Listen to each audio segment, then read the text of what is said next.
معراج آپ علیہ السلام کو ایسے ہی معجزہ ہے جس پہ آج بھی دنیا حیران ہے اور 1400 سال پہلے حیران تھی.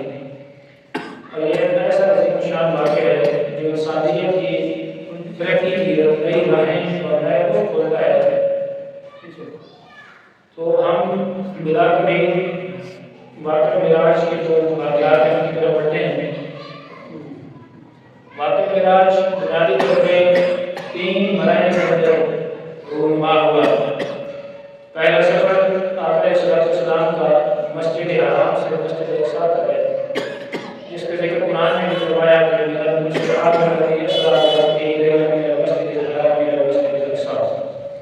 واضح طور پہ اللہ رب العزت نے بتایا کہ پاک روزگار جس نے اپنے محبوب بندے کو سیر کرائی رات کے تھوڑے سے حصہ کے اندر لیلا کا مطلب ہے بالکل تھوڑا سا رات کا حصہ.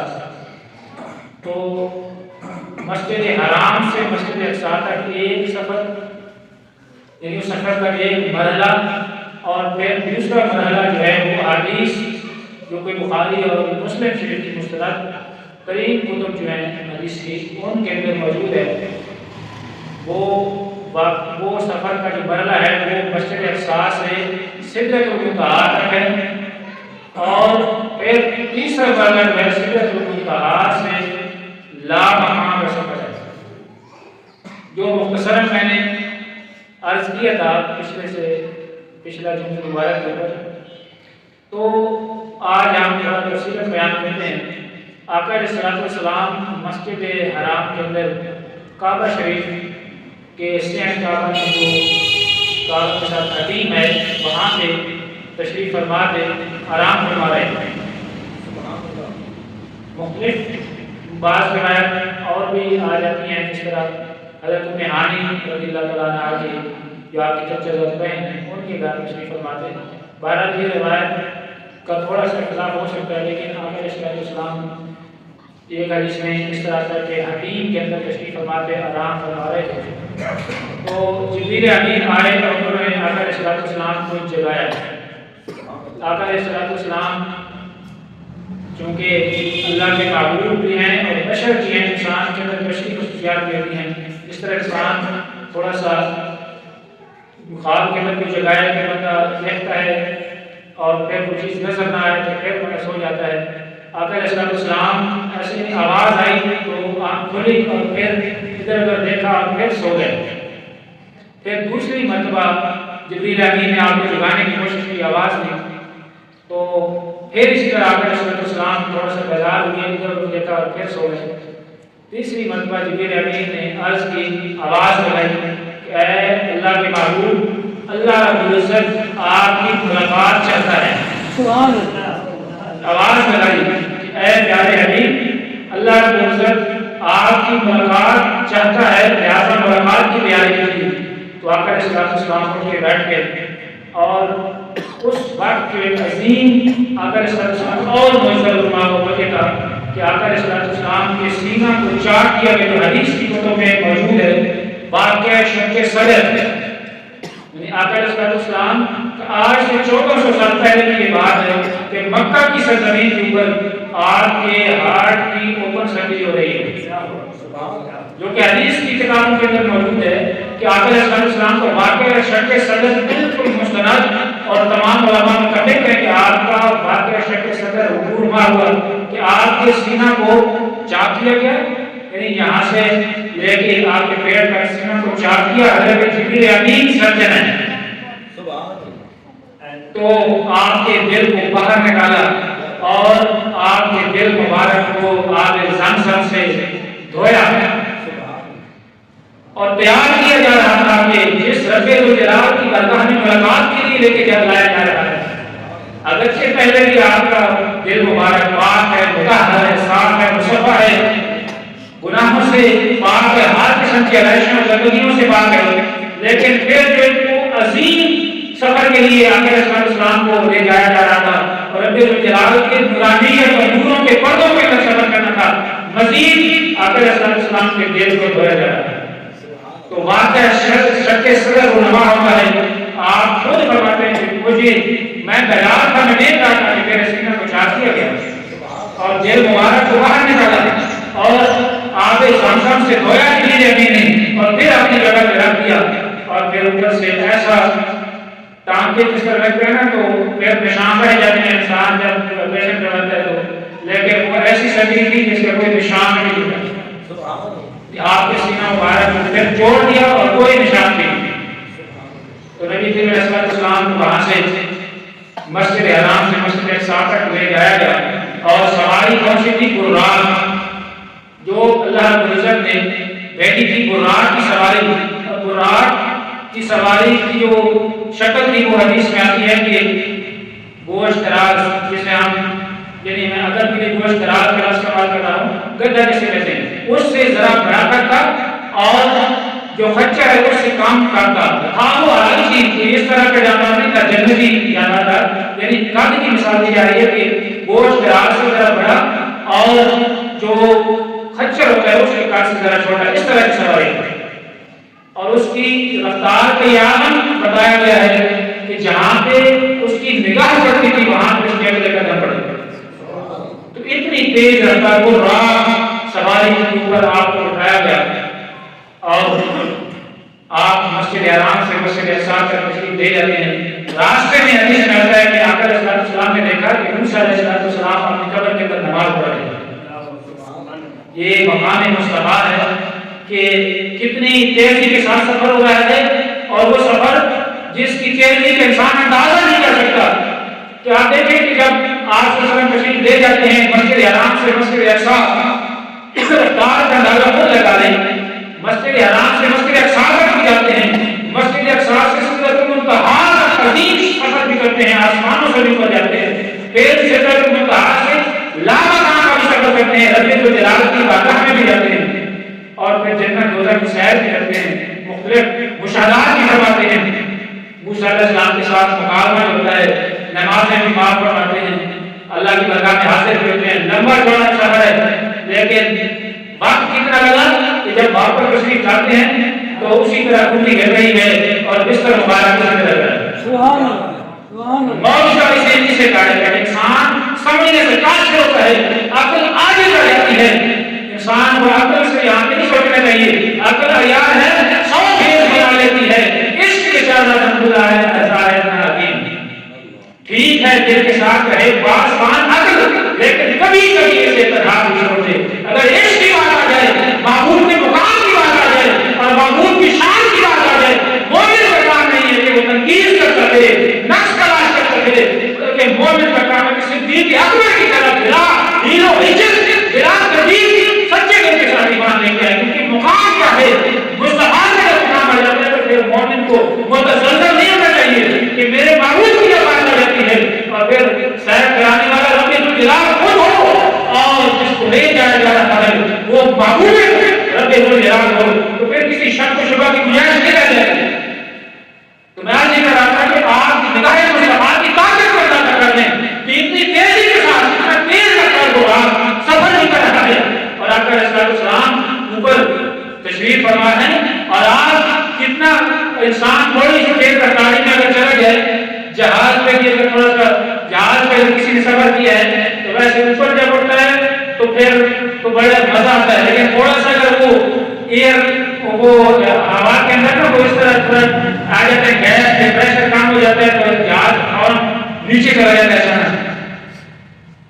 میرا اس کا تجربہ ہوا ہے، میں اس کا بتا رہا ہوں، ایئر فورس کے اندر اس طرح کی سفر کرنے کی پیش آئی صورت اس طرح جب اس طرح کی جہازوں پہ جب سفر کیا تو اس میں ایسے واقعات پیش آتے تھے، اور جو حجاج کرام ہیں جنہوں نے حج پہ گئے میں سفر کیا تو اس طرح کا آپ کو بھی شاید اندازہ ہو، تجربہ ہو کہ تھوڑا سا جہاز نیچے چلا جائے یا تیزی آ جائے یا تھوڑا اپنے لیول سے نیچے جائے تو کس طرح انسان کو لے کے جس طرح جھولے کے اندر اپنا سفر کرتا ہے، جھولے کے اندر جھولا لیتا ہے انسان تو نیچے جب جاتا ہے تو انسان کا دیر جو ہے بیٹھ جاتا ہے، لیکن مقام مصطفیٰ جو ہے کہ براق کا سفر جہاں کی نگاہ پڑتی ہے وہاں اس کے قدم پڑ رہے ہیں اتنا تیزی کے ساتھ، اور پھر مصطفیٰ کریم علیہ السلام کیسے آرام سے صرف سفر ہی نہیں کر رہے بلکہ مشاہدہ بھی فرما رہے ہیں کہ موسیٰ علیہ السلام اپنی قبر کے اندر نماز پڑھ رہے ہیں۔ نعرہ تکبیر، اللہ اکبر، نعرہ رسالہ، یا رسول اللہ، نعرہ رسالہ، یا رسول اللہ۔ آپ کو بتایا کہ میں نے دیکھا کہ موسیٰ علیہ السلام قائم یصلی فی قبرہ کہ اپنی قبر کے اندر کھڑے ہیں نماز پڑھ رہے ہیں. مشاہدہ دیکھیں, طاقت دیکھیں, بصارت کی طاقت دیکھیں, نگاہ مصطفیٰ کی طاقت دیکھیں اور قرآن مصطفیٰ کا نظر رکھیں. اور پھر آقا علیہ السلام مسجد حرام سے مسجد اقصی پہنچ جاتے ہیں. جبریل امین نے وہاں پہ مسجد اقصی کی دیوار میں اپنے انگلی سے ایسے سوراخ کیا اس کے اندر اور آپ براق کی حالت میں اس کو باندھا. اور آقا علیہ السلام تو وی آئی پی چیف گیسٹ پہ باندھے تمام انبیاء کرام وہاں پہ موجود تھے. اللہ رب العزت نے حضرت آدم علیہ السلام سے لے کے حضرت عیسیٰ علیہ السلام تک تمام نبیوں کو بلا کے پہلے کھڑے کر دیا تھا کہ آج میرا محبوب آ رہا ہے. بھائی احد اللہ عیسیٰ کا نبی جی مریاد جانتے ہیں جب آقا نے آواز دی رب الجلال نے تمام انبیاء سے یہ عہد دیا تھا کہ میرا محبوب آ جائے تو پھر سب نے ایمان لگو میرنا نہیں کرنا کہ میرے محبوب میں ایمان بھی لانا ہے اور میرے محبوب کی قیامت اور نصرت بھی کرنی ہے. اور وہ ایسی کیفیت میں نہیں آئی. آپ نبی یہ چاہتا تھا کہ میرے دور میں حضرت عیسیٰ چاہتے ہیں کاش میں محمد کے جوتے کے تسمے باندھا عیسائی کی کتابوں کے اندر لکھا ہوا ہے, انجیل کے اندر لکھا ہوا ہے. عیسیٰ علیہ السلام یہ خواہش کرتے تھے کہ مجھے یا باری تعالیٰ مجھے نبی نہ بناتا, مجھے محمد عربی کا امتی بنا دیتا, کاش کہ میں آپ محمد کے جوتوں کے تسمے سے دے کر باندھا. ایسی خواہش نبی کرتے رہے. تو تمام انبیاء کل انبیاء رسول وہاں پہ جمع ہیں, کم و بیش 1,24,000 کا مجمع ہے. اور وہ کھڑا ہے کس کے لیے؟ استقبال کے لیے. محبوب آ رہے ہیں, اللہ کا حبیب آ رہا ہے, تو محبوب کریم جاتے ہیں اور مصلی امامت خالی پڑا ہے. آقا علیہ السلام مصلی امامت پہ کھڑے ہوتے ہیں اور تمام انبیاء کی امامت کرواتے ہیں. اللہ رب العزت نے بتا دیا اور دکھا دیا پریکٹیکل دیکھ رہے کہ سردار الانبیاء میرا محبوب ہے. ہر نبی کا مقام ہے, ہر رسول کا مقام ہے, ہر پیغمبر کا مقام ہے. مقام سب کے ہیں, دل کا روشن و فتح اللہ ہمارا پاس یہ رسول ہیں. کسی کے اوپر فضیلت ہے لیکن سب کے اوپر فضیلت ہے وہ میرا محبوب کا اور وہ ہمارے نبی. اور ہمیں بغیر کسی محنت کے, بغیر کسی خواہش کے ہمیں امتی بنا دیا. اور ہم امتی ہو کے ہمیں قدر ہی نہیں ہے کہ محبوب جو ہمیں پیغام دے کے گئے ہیں, جو نماز دے کے گئے ہیں, جو شریعت دے کے گئے ہیں, جو اسلام دے کے گئے ہیں, اس کے لیے ہم کتنی قربانی دیں. تو آقا علیہ السلام سردار الانبیاء مصلی امامت میں کھڑے ہوئے تمام انبیاء کی امامت کرواتے ہیں. اور رب کا نظام دیکھیں کتنے اہتمام کے ساتھ سیر کرائی جا رہی ہے. پھر انبیاء کو پہنچا دیا آسمان کی طرف. پہلے آقا علیہ السلام سے پہلے آسمان کی طرف پہنچا دیا کہ پھر وہاں پہ استقبال کیا ہے. آقا علیہ السلام مسجد حرام سے سدرۃ المنتہا تک جاتے ہیں تو وہاں پہ کیا ہوتا ہے, پہلے آسمان پہ یہاں براق پہ سفر کر رہے ہیں اور آسمان پہ جاتے جبریل امین صاحب ہیں اور پہلے آسمان پہ جاتے ہیں تو پہلے آسمان پہ حضرت آدم علیہ نبی جناب علیہ السلام موجود کھڑے ہیں اور استقبال کے لیے کھڑے ہیں. تو حضرت آدم علیہ السلام استقبال کرتے ہیں پہلے آسمان کے اوپر. دوسرے آسمان کے اوپر حضرت عیسیٰ اور حضرت یحییٰ علیہ السلام استقبال کرتے ہیں. تیسرے آسمان کے اوپر حضرت یوسف, وہ جو مصر کا کنعانی یوسف جس کے حسن کے ساتھ آج بھی ہیں, جو اپنے حسن کا بادشاہ اور سلطہ اور ایک استعارہ ہے حسن کی کہ اللہ کا محبوب اور اللہ کا رسول اتنا عظیم مصر کا بادشاہ بھی بنایا اور کنویں کے اندر بھی بھائی نے پھینکا. اور حسن کا شہزادہ یوسف علیہ السلام وہ بھی آقا علیہ السلام کے لیے استقبال کے لیے کھڑا ہے. تیسرے آسمان کے اوپر حضرت یوسف علیہ السلام استقبال کرتے ہیں. چوتھے آسمان پہ حضرت ادریس علیہ السلام استقبال کرتے ہیں. پانچویں آسمان پہ حضرت ہارون علیہ السلام استقبال کرتے ہیں. چھٹے آسمان پہ حضرت موسیٰ کلیم اللہ جو خواہش کرتے ہیں کہ حضرت علیہ جو باری تعالیٰ مجھے اپنا دیدار کرا دے اور باری تعالیٰ نے کہا کہ اللہ کرا دی اے موسیٰ تو میرا ہر کے دیدار نہیں کر سکتا. وہاں یہ رہتے ہیں کیا ہو رہا ہے کہ باری تعالیٰ مجھے تو نہیں کہا تھا کہ میرا دیدار نہیں کر سکتا. آج بڑے دماغ کے ساتھ اپنے حبیب کو بلائے گا. موسیٰ علیہ السلام نے یہ استقبال کیا اور آپ کی آنکھیں اشبار ہوئی. روایات میں لکھا ہے کہ آپ کی آنکھ میں سے آنسو آ رہے ہیں اور آپ کے سلام حضرت پر اللہ کے حبیب جس کی عمر کو بھی میری عمر پر فضیلت عطا کی گئی. ایسے بات کہتے ہیں کہ جس کی عمر کو یعنی آپ کی عمر کو میری امت کے اوپر اللہ نے فضیلت عطا کی ہے. اے اللہ کے حبیب کے اوپر سلام. ساتویں آسمان کے اوپر حضرت ابراہیم جد الانبیاء، حضرت ابراہیم علیہ السلام کھڑے ہیں استقبال کے لیے. حضرت ابراہیم وہ اللہ کے نبی ہیں جن کو جد الانبیاء کہا جاتا ہے. جد الانبیاء کیا کہا جاتا ہے؟ تمام نبیوں کے دادا، نبیوں کے دادا. آپ کی نسلیں انبیاء ہوتی رہی نسلوں میں سے. حضرت ابراہیم نبی، ان کے بیٹے حضرت اسحاق نبی، ان کے بیٹے حضرت اسماعیل نبی، اور اسحاق علیہ السلام کے بیٹے یوسف علیہ السلام نبی، اور حضرت اسحاق کے بیٹے یعقوب علیہ السلام نبی، اور یعقوب کے بیٹے یوسف نبی. یعنی کتنی نسلیں مسلسل بنی اسرائیل سے پھر بے شمار انبیاء رسول آتے رہے. تو حضرت ابراہیم علیہ السلام ایسی شخصیت ہے یہ قابل غور بات ہے کہ جن کو عیسائی بھی مانتے ہیں، یہودی بھی مانتے ہیں، اور مسلمان بھی مانتے ہیں. یعنی سب کے نزدیک حضرت ابراہیم علیہ السلام اللہ کے نبی. ہمارے آقا علیہ السلام کو یہودی اور عیسائی نہیں مانتے نا، تو ہم تو سارے نبیوں کو مانتے ہیں. مسلمان کی شان ہے کہ سارے اللہ کے نبی کو مانتا ہے، لیکن یہودی اور عیسائی ہمارے نبی کو نہیں مانتے، اس لیے وہ کافر ہے. لیکن ابراہیم علیہ السلام اللہ کے ایسے نبی ہیں جن کو عیسائی بھی مانتے ہیں، یہودی بھی مانتے ہیں، مسلمان بھی مانتے ہیں. تو ساتویں آسمان کے اوپر حضرت ابراہیم علیہ السلام کھڑے ہیں، استقبال کر رہے ہیں. حضرت ابراہیم علیہ السلام نے سلام کیا کہ اے دادا جان آپ کو سلام. سبحان اللہ. تو ساتواں آسمان سے جب آگے سلسلہ شروع ہوتا ہے تو پھر وہ لاکھ مقام کا سفر ہے. ایک یہاں پہ درر منصور تفسیر کے اندر یہ بات لکھی گئی ہے کہ یہ حدیث درر منصور کے اندر اور جگہوں کے اندر یہ حدیث بات موجود ہے کہ وہاں پہ جب آقا علیہ السلام ساتواں آسمان سے اوپر سدرۃ المنتہا کے مقام پہ پہنچتے ہیں تو آسمان پہ پہلے منادی ندا کرتا تھا، ہر چیز کو خبر تھی کہ آج کون ہے، ہر چیز کو پتا تھا. اللہ کے مقرر فرشتے جو خواہش میں اتفاق ہوتے ہیں، آج حدیث کا جو درر منصور کے اندر تفسیر کے اندر لکھا ہوا ہے کہ وہاں پہ سب فرشتوں نے یہ عرض کی، جس پر حدیث کے میں مفہوم عرض کر رہا ہوں کہ فرشتوں نے اللہ کی بارگاہ میں عرض کی کہ باری تعالیٰ آج ہمیں پتہ چلا ہے کہ آج تو اپنے حبیب کو بلا رہا ہے جس پر تو بھی درود بھیجتا ہے، ہم بھی درود بھیجتے ہیں. ان اللہ و ملائکتہ یصلون علی النبی. باری تعالیٰ آج ہمیں پتہ چلا ہے کہ آج وہ رسول ذی و حشم، رسول ذی حشم تشریف لا رہا ہے جس پر باری تعالیٰ تو بھی درود و سلام بھیجتا ہے، اور ہماری بھی تم نے لگائی ہے کہ ہم بھی درود و سلام بھیجتے ہیں. آج تو نفس نفیس خود تشریف لا رہے ہیں، تو کیوں نہ آج ہمیں بھی دیدار کرا دے. میرا حجاب ہم بھی دیکھنا چاہتے ہیں کہ اپنے حبیب کا دیدار کرا دے.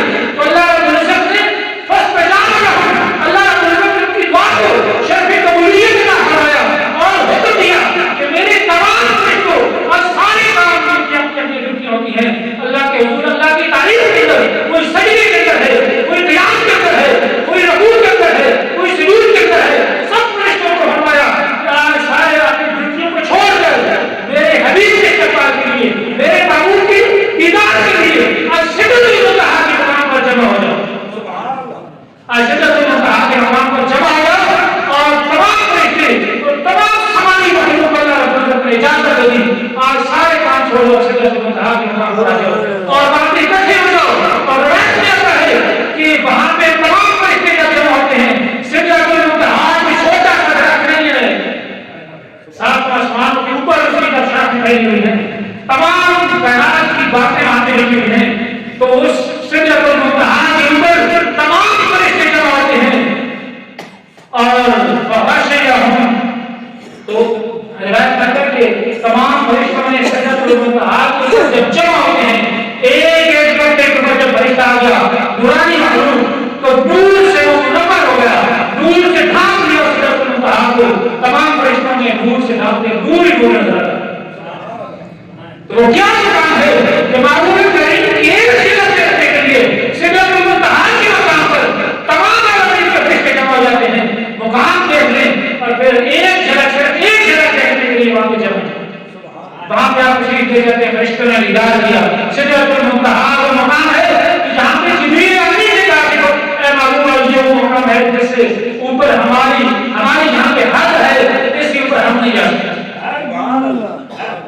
اکیلے آقا صلی اللہ علیہ وسلم لام کا سفر کرتے ہیں، وہ ایسا لام کا سفر ہے کہ دور اللہ کے اسماء الحسنہ ایک ایک پردے سے اللہ کے اسماء الحسنہ کے پردے میں سے گزارا گیا۔ روایت میں آتا ہے کہ آقا صلی اللہ علیہ وسلم کو رب ذوالجلال کے جو نورانی پردے ہیں ان میں سے ایک ایک پردے میں سے گزارا گیا۔ ایسے آقا صلی اللہ علیہ وسلم لاکھ کے اندر اللہ رب العزت نے سب جہان کا ایک تخت بھیج دیا۔ وہ برا جبریل امین کو سید الملائکہ اور تمام عالمین نیچے رہ گئے، صرف ایک تخت نورانی اللہ رب العزت نے اپنے عرش سے بھیجا اور اس عرش کے اوپر آقا صلی اللہ علیہ وسلم بیٹھ گئے اور لامحہ کے اندر سفر کرتے جا رہے ہیں۔ نور کے اندر ایسے گم ہو گئے کہ جیسے خبر ہی نہیں ہے، جیسے انسان دور چلا جاتا ہے، نور کے اندر نور کے پردوں میں چلے جاتے ہیں۔ آقا علیہ السلام نور کے اندر دور در دور ہر تک نور ہی نور ہے، روشنی ہی روشنی ہے، اور نور کے پردوں کے اندر جب انسان پھر کچھ بشری تقاضوں کی وجہ سے آقا علیہ السلام کو تھوڑی سی تنہائی محسوس ہوئی، جس طرح انسان کہیں تنہائی کے اندر ہو تھوڑی سی وحشت ہوتی ہے، آقا علیہ السلام کو تھوڑی سی تنہائی محسوس ہوئی۔ رب ذوالجلال نے فرمایا کہ معبود کس خیال محمد، اے معبود آپ رک جائیے، رب ذوالجلال خود تمہاری ہدایت کی تصدیق کرے کہ اللہ رب العزت میں خود تیرے آگے استقبال کے لیے موجود ہوں۔ لہذا آقا علیہ السلام کو ایک تنہائی جو ہے وہ ختم ہو گئی اور رب ذوالجلال فرماتا ہے کہ ثم دنا خلد اللہ، پھر وہ چلا جہاں پہ اور کچھ نہ تھا، ساری کائنات کو رب نے روک دیا ہے نیچے، ساری کائنات چھٹی ہے اور ہر چیز اپنی اپنی جگہ پہ رکی ہوئی ہے، وہاں پہ محبوب اور محب کے درمیان ملاقات ہو رہی ہے اور وصال ہو رہا ہے، وہ مقام وصال وہ پھر کسی کو خبر نہیں ہے۔ ثم دنا، رب نے بتایا کہ پھر وہ چڑھا اور قریب ہوا، فقد اللہ پھر اور قریب ہوا، وکان قاب قوسین او ادنی، پھر وہ اتنا قریب ہو گیا جس طرح دو کمانوں کا فاصلہ رہ گیا، اور پھر وہاں پہ کیا باتیں ہوئی کسی کو خبر نہیں ہے۔ اللہ نے بتایا کہ اوحا الی عبدہ ما اوحا، رب ذوالجلال نے اپنے محبوب کو وہ باتیں بتائیں جو اس نے بتائیں، بس تفصیل اس کی معلوم نہیں ہے کہ رب ذوالجلال نے محبوب اور محب کے درمیان رب نے جب راز رکھا ہے تو پھر ہمیں کیا ضرورت ہے کہ محبوب اور محب کے درمیان کیا بتائیں۔ رب نے جو مقام عطا کرنا تھا، جو فیض عطا کرنا تھا وہ عطا کر دیا۔ محبوب واپس تشریف لاتے ہیں، چھٹے آسمان پہ حضرت موسیٰ علیہ السلام کھڑے ہیں اور پوچھا کہ محبوب کیا ملا تو فکر دی، تو حضرت موسیٰ کی مشق پہ آقا علیہ السلام نے بتایا کہ اللہ رب العزت نے 50 نمازوں کا وقت آتی ہے میری امت کی، تو 50 نمازوں کا توفہ تو موسیٰ علیہ السلام نے عرض کی کہ مجھے بڑا تجربہ ہے اپنی امت کے اوپر، آپ بات کا تشریف لے جائیے، 50 نمازیں آپ کی امت نے نہیں پڑھی، لہذا آقا علیہ السلام واپس تشریف لے گئے، 5 نمازیں کم ہوئی، پھر واپس آئے، موسیٰ علیہ السلام نے پھر کہا کہ یہ بھی زیادہ ہے 45، اسی طرح مسلسل یہ 9 دفعہ آقا علیہ السلام اللہ کی برکات واپس آتے ہیں۔ علماء نے تو یہاں تک ارحانہ بات کی ہے کہ اللہ کو سب کچھ یہاں تک پہلے ہی بہان دے گا، لیکن اللہ تعالیٰ نے بہانہ بنایا ہے کہ میرا محبوب بار بار بڑی برکات میں بار بار واپس آئے اور میں پھر اپنے کنسیشن کروں، اور اللہ رب العزت نے ایک سلسلہ بنایا کہ محبوب بار بار واپس آئے اور میں پھر امت کے لیے کنسیشن کروں۔ اس طرح 9 وقت آقا علیہ السلام واپس کرتے ہیں اور 45 نماز پڑھتے ہیں، صرف 5 نمازیں جب رہ گئی تو موسیٰ علیہ السلام نے اس وقت بھی کہا کہ یہ بھی زیادہ ہے، لہٰذا ایک دفعہ پھر تشریف لے جائیے۔ آقا علیہ السلام حدیث پاک میں آتا ہے کہ آقا علیہ السلام نے کہا کہ آپ مجھے اپنے رب کی برکات میں جاتے ہوئے شرم آتی کہ اتنا بڑا توفہ دیا، تو پھر یہ بھی میں معاف کروا دوں، تو غیر سے آواز آئی کہ اے محمود نمازیں 50 پڑھنے آتی تھی، لہٰذا آپ کی 5 نمازیں ادا کرے گی، ان کو ثواب 50 نماز ہوگا، اور اگر امت 5 نماز ادا کرے تو پھر افسوس کا مسئلہ ہے، تو اس سے آگے کریں شرم کریں گے ہمارے